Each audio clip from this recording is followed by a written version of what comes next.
అందరూ కూడా స్వాహ అంటే స్వాహ అంటూ ఉండాలి. గాయత్రి మంత్రం 3 సార్లు చెప్తూ అందరం చెప్దాము, కలిపి చెప్దాం. ఇందాక చెప్పాను కదా, నేను మైకి చెప్తాను.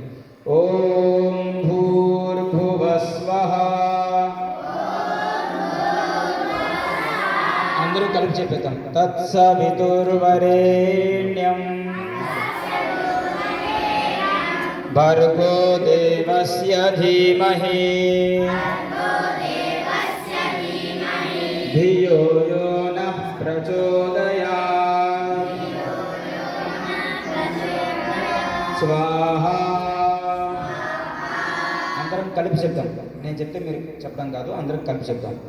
2-3 సార్లు చెప్పాను కదా, చెప్పండి. ఓం భూర్భువస్వః తత్సవితుర్వరేణ్యం భర్గో దేవస్య ధీమహి ధియో యో నః ప్రచోదయాత్. స్వాహా.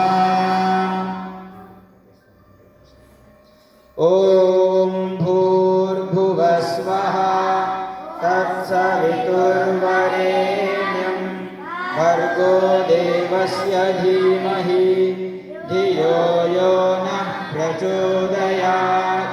స్వాహా. చాలా 3 సార్లు చెప్పారు కదా, మీరు వింటూ ఉందాం. ఓం యాం మేధాం దేవగణాః పితరశ్చోపాసతే తయా మా మధ్యమేధయాగ్నే మేధావినం కురు. స్వాహా. స్వాహా.